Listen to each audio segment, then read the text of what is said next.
They say the heart knows what the mind refuses to acknowledge. That invisible threads connect us to the people we're meant to find, even when circumstances keep us apart. For Anthony James, those threads had been pulling him toward one woman for 3 months. A woman whose face haunted his dreams and whose struggle had become his obsession. This is episode 6 of Drugged and Divorced, the Billionaire's Search. Previously on Drugged and Divorced, Brittany survived rock bottom, living in a shelter while working at a legal aid office. She had her first prenatal appointment and saw her baby on an ultrasound, a tiny strawberry with a strong heartbeat. Anthony arranged a meeting through her lawyer, and they met face to face for the first time since that terrible night. The connection was undeniable, but the secret remained. Neither acknowledged that Anthony was the father of Brittany's baby. Now, Anthony's search intensifies as the truth becomes impossible to hide. Anthony stood at his floor-to-ceiling windows, a glass of whiskey untouched in his hand, staring out at the city lights.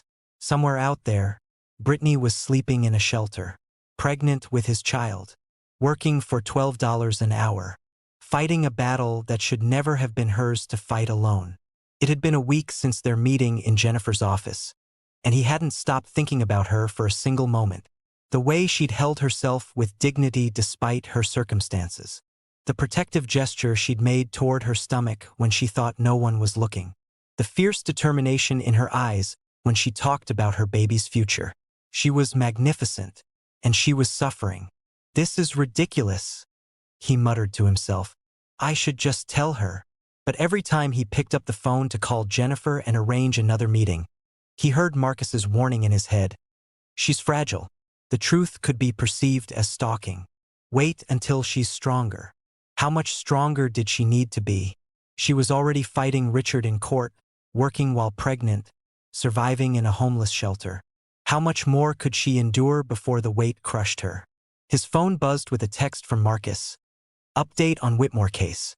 We found something. Call me." Anthony dialed immediately. Marcus picked up on the first ring. "We have him," Marcus said without preamble. "Richard Whitmore has been embezzling from the Matthews Foundation for the past year. Small amounts at first, but it accelerated after the marriage. We're talking about $500,000 that should have gone to charitable programs. Can we prove it? Our forensic accountant has paper trails, shell companies, everything. But sir, there's more. The photographer Richard hired to take those pictures? He kept copies. He's been blackmailing Richard for monthly payments to keep quiet about the setup." Welcome back to Urban Folks TV channel. Before we continue with this story, let us know in the comment section where you are watching from. And if you are new here, hit the like and subscribe button, and don't forget turn on your notification to get notified whenever we drop a video. Anthony's grip tightened on his phone. Blackmail. So he has proof that the whole thing was staged. Photos, text messages, recordings of conversations where Richard discussed the plan. He's willing to sell us everything for the right price. Buy it, whatever he wants. And Marcus, I want to be the one who delivers this evidence to Brittany. Not through Jennifer. Not through you. Me. Personally. Sir, are you sure that's wise? I'm done being wise. I'm done hiding and helping from the shadows. She needs to know the truth about Richard's crimes and about me. I can't keep lying to her. What are you going to tell her? Everything. That I was drugged that night too. That I'm the father of her baby. That I've been searching for her since the moment I woke up. That I want to help her. Not as a philanthropist or a benefactor, but as the father of her child and as someone who cares about her. Marcus was quiet for a long moment. She might not react well. She might think you've been manipulating her, using your resources to control her situation. Or she might be relieved. She might appreciate finally knowing the truth. Anthony set down his whiskey glass with resolve. Set up a meeting. Tomorrow. Tell Jennifer I have critical evidence in Brittany's case and I need to deliver it personally. Brittany spent the morning filing depositions and answering phones at the legal aid office. It was monotonous work, but she was grateful for it. The office manager, Mrs. Chun, Dorothy's daughter, as it turned out, had been kind about her pregnancy, letting her sit when she needed to and never commenting on the days when morning sickness made her pale and shaky. During her lunch break, Brittany sat in the small break room with a peanut butter sandwich, the cheapest protein she could afford, and reviewed the case files Jennifer had sent her. The divorce proceedings were scheduled to begin in 3 weeks. Richard's lawyers were aggressive, but Jennifer was confident they had a strong case. "There's someone here to see you," Mrs. Chun said, poking her head into the break room. "Anthony James. Should I send him back?" Brittany's heart leaped. "Anthony's here? Now? Says it's urgent. Something about your case." Brittany quickly checked her reflection in her phone camera. She looked tired. Her hair was pulled back in a messy bun, and she was wearing one of her 3 work outfits that was starting to strain across her slowly expanding belly. Not exactly the image she wanted to present to a billionaire. But there was no time to fix it. "Send him in."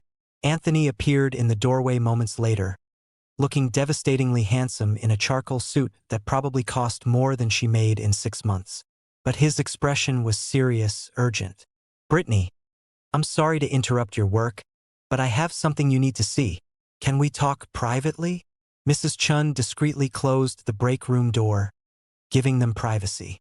Anthony set his briefcase on the table and pulled out a thick folder. "My team has been investigating Richard Whitmore. We found evidence of embezzlement from your father's foundation. $500,000 over the past year." Brittany stared at the documents he spread before her: bank statements, transfer records, shell company formations, all in Richard's name. He was stealing from the foundation? From the children we were supposed to help? Yes, and there's more. Anthony pulled out another set of documents. The photographer Richard hired to take pictures that night? He kept copies. He's been blackmailing Richard for months. These are those pictures, along with text messages and recordings where Richard explicitly discusses drugging you and setting up the fake affair. Brittany looked at the evidence with shaking hands. Photos of her unconscious in that bed. Text messages from Richard to the photographer. "Make sure you get clear shots of both their faces. I need irrefutable proof of adultery." A recording of Richard's voice. "I don't care how you make it look real. Just make sure the evidence holds up in court." "This proves it," she whispered. "This proves everything. That I was drugged, that it was staged, that Richard planned the whole thing. Yes, with this evidence, Jennifer can destroy Richard's case. You'll get your inheritance back, probably plus damages for fraud and emotional distress." Brittany should have felt elated, victorious, but instead, she felt something else: suspicion. "How did you get all this?" she asked slowly. "How does a businessman, even a wealthy one, get access to private bank records, blackmail material, recordings? This is the kind of evidence that takes months to gather, professional investigators, serious resources." Anthony met her eyes. "I've been investigating Richard since the day after your case was filed. That was 8 weeks ago. Why? Why would you spend months and probably hundreds of thousands of dollars investigating a man you've never met for a woman you barely know?" "Because I do know you," Anthony said quietly. "Better than you realize." Brittany's heart started pounding. "What does that mean?" Anthony took a deep breath. This was it. The moment of truth. "Brittany, I need to tell you something, and I need you to listen to the whole story before you react. Okay? You're scaring me. I don't mean to scare you. I just need you to understand." He sat down across from her, his hands clasped on the table. "I was at a business reception the night of September 15th. Someone drugged my champagne. I still don't know who or why. I left the event feeling disoriented and ended up at the wrong address, looking for a business associate. That address was the Matthews estate." Brittany's face went pale. "No." "Yes. Richard and Veronica were expecting someone else. Someone they'd hired to stage the affair photos. But that person backed out at the last minute. So when I showed up, already drugged and confused, they used me instead." "You're the stranger," Brittany breathed. "You're the man from that night. I'm the father of your baby." The break room seemed to tilt. Brittany gripped the edge of the table, trying to process what he was saying. "You knew." Her voice was barely a whisper. "This whole time you knew?" I didn't know it was you at first. I woke up the next morning with no memory and evidence that I'd been drugged and that something had happened. I hired investigators to find out where I'd been, what had occurred. When I discovered I'd been at the Matthews estate and that you were filing for divorce on grounds of adultery, I put the pieces together. How long have you known? About 2 months. I found you at the shelter 6 weeks ago. 6 weeks. Brittany's voice rose. You've known for 6 weeks that you're the father of my baby, that we were both victims of the same crime, and you said nothing? I wanted to tell you, but you didn't. Instead, you played benefactor. You funded my case. You gave me rides.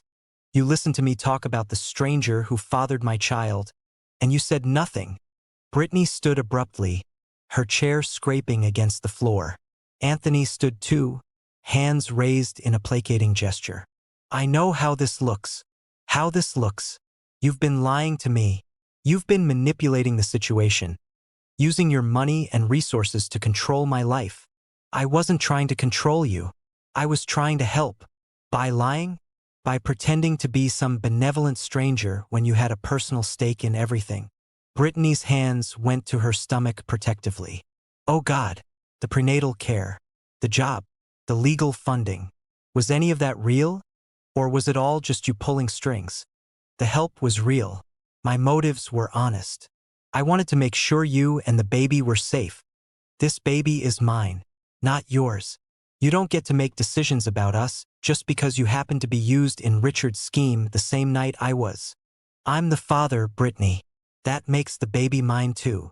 You're the biological donor. You don't become a father by having sex with someone while you're both unconscious. The words hung in the air between them, harsh and true and painful. Anthony's face crumpled. You're right. I'm sorry. You're absolutely right. But Brittany, I want to be more than a biological donor. I want to be an actual father. I want to be involved in this child's life. And I want to help you. Not because I'm trying to control you, but because what happened to both of us was wrong, and I have the resources to make it right. You should have told me the truth from the beginning. I should have. You're right. I was afraid you'd react exactly like this, that you'd think I was trying to manipulate you or take advantage. I thought if I helped you first, proved I was trustworthy, then I could tell you the truth and you'd understand my intentions were good. So you lied to protect yourself. No. I lied to protect you from additional trauma. You'd already been through so much. Don't make this about protecting me. You lied because it was easier for you. Because you wanted to control how I found out, wanted to manage the situation on your terms. Brittany grabt her back. I need to leave. Brittany, please. Take your evidence to Jennifer. Use it to destroy Richard. I appreciate that, I really do.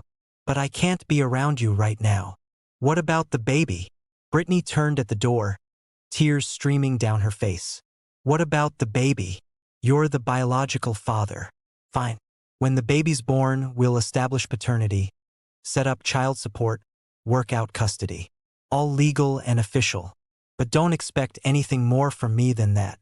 Don't expect trust or partnership or whatever fantasy you've been building in your head for the past 6 weeks. I wasn't building a fantasy. I was falling in love with you. The words stopped Brittany in her tracks. She turned to stare at him. What did you say? I'm falling in love with you, Anthony repeated, his voice raw with emotion. I have been since the day I met you in Jennifer's office. The way you held yourself with such dignity despite having lost everything. The way you protected your baby even though you were terrified. The way you talked about building a foundation to help other women like you. You're the strongest, most compassionate, most incredible woman I've ever met. And yes, part of that is because we share this horrible experience and we created a life together. But it's more than that. It's you, Brittany. Just you. Brittany stood frozen, unable to process his confession on top of everything else. I can't do this, she whispered. I can't handle this right now. I have to go. She fled the break room, leaving Anthony standing there with his evidence and his confession and his broken heart. Brittany sat on her bunk, hugging her knees to her chest, trying not to hyperventilate. Crystal sat beside her, rubbing her back. So the billionaire philanthropist is actually the baby daddy? Crystal said. Girl, that's some soap opera level drama. It's not funny. I didn't say it was funny. I said it was dramatic. There's a difference. Crystal handed her a tissue. But seriously, how do you feel about all this? Betrayed, manipulated, confused, angry. Okay, those are all valid. But do you feel anything else? Anything positive? Brittany thought about Anthony's confession. I'm falling in love with you. The words had sounded so sincere, so vulnerable. But how could she trust them when everything else had been a lie? I don't know, she admitted.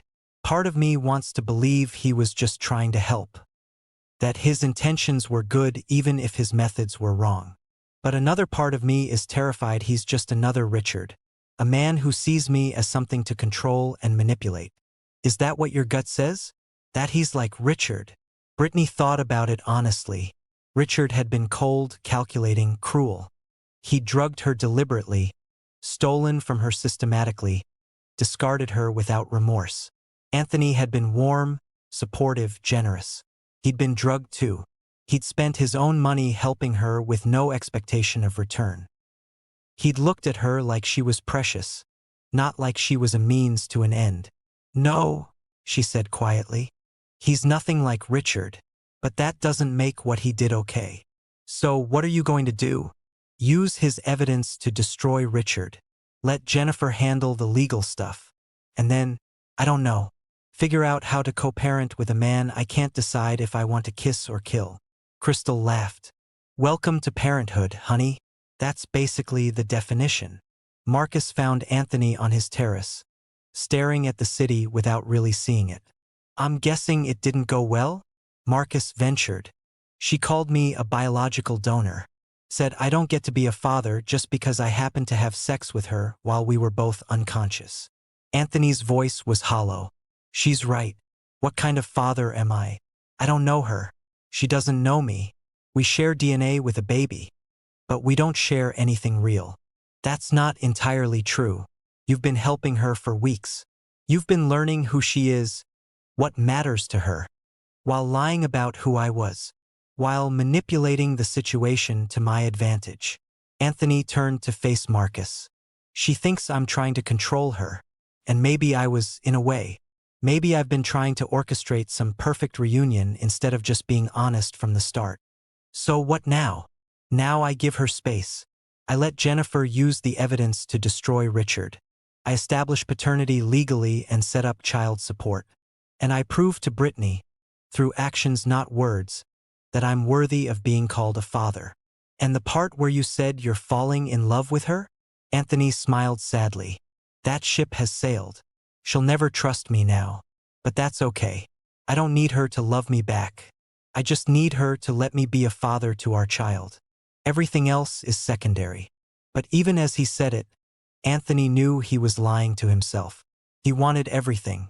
He wanted to be a father to their baby. He wanted to help Brittany reclaim her life. And yes, he wanted her to love him back. But for now, he'd settle for her not hating him. Jennifer sat across from Brittany, the evidence Anthony had provided spread across her desk. This changes everything, Jennifer said. With this evidence, we can not only win the divorce case, we can have Richard criminally charged. Drugging, fraud, embezzlement. He's looking at serious prison time. Good, Brittany said firmly. I want him to pay for what he did. Not just to me, but to all the children who should have benefited from that foundation money he stole. Are we going to talk about the fact that Anthony James is your baby's father? Do we have to? Yes, because it affects the case. If Anthony is willing to testify that he was drugged too, that he was an unwilling participant in Richard's scheme, it strengthens our argument exponentially. 2 victims instead of 1. Both with toxicology reports. Both with credible testimony. He'll testify, Brittany said. Whatever else he is, he wants Richard to pay for this. He made that clear. And what about after? After Richard is dealt with? Brittany touched her stomach, which was just starting to show a small bump. Then we figure out how to be parents. Separately. With lawyers and custody agreements and all the legal protections I need to make sure He can't use his money to take my baby away from me. Do you really think he'd do that? I don't know what to think about him anymore. Jennifer leaned back in her chair. For what it's worth, I've seen a lot of men in my career. The ones who want to control women, and the ones who genuinely want to help. Anthony James seems like the latter. I think he made a mistake not telling you the truth sooner, but I think his heart was in the right place. That doesn't make it hurt less. No. It doesn't, but it might mean he deserves a second chance. Eventually, the divorce hearing was scheduled for the following week. Jennifer had filed additional motions based on Anthony's evidence, criminal charges for fraud, embezzlement, and drugging. The case had exploded into a media sensation. Billionaire exposes divorce fraud scheme.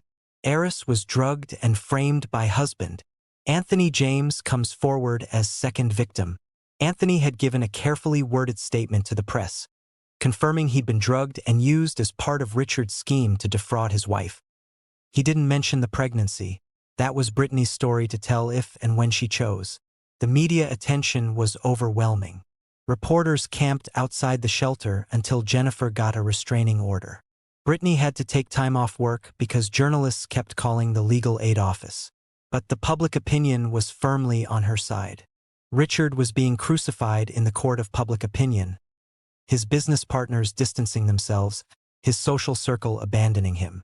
Veronica, sensing which way the wind was blowing, had suddenly claimed she'd been manipulated by Richard too, that she'd been afraid to speak up. No one believed her, but she was trying to save herself anyway. Are you ready for this? Jennifer asked Brittany as they prepared for a pretrial conference. Once we walk into that courtroom, there's no going back. Richard will be destroyed, but you'll be exposed too. Everyone will know about the drugging, the pregnancy, everything. I'm ready. I'm done hiding in shame for something that wasn't my fault. And Anthony? He'll be there. Are you ready to see him again? Brittany hadn't spoken to Anthony since their confrontation 2 weeks ago. She'd received flowers from him. Not roses, but a simple arrangement of daisies with a card that said, "These reminded me of hope." Hey!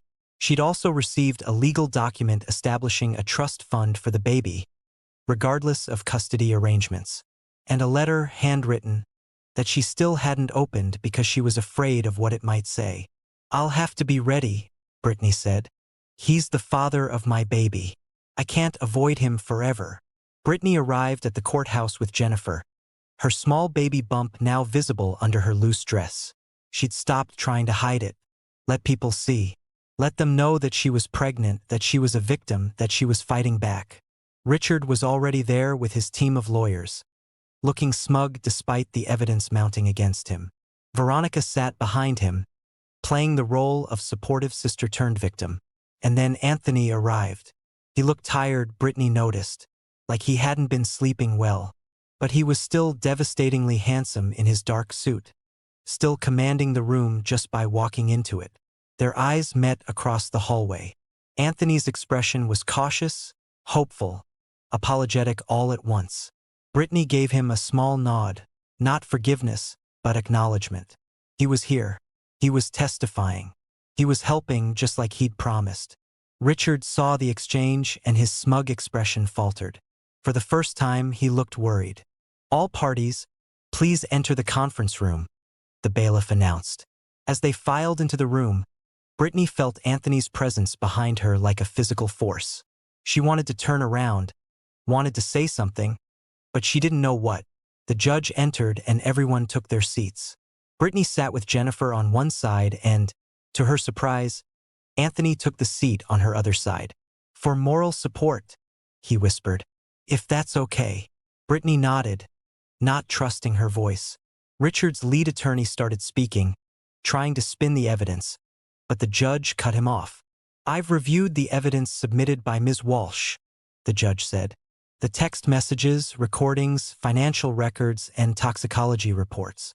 Mr. Whitmore, unless you have compelling evidence to refute these allegations, I'm inclined to rule in Ms. Matthews' favor on all counts." Richard's lawyer sputtered, but had nothing substantial to offer.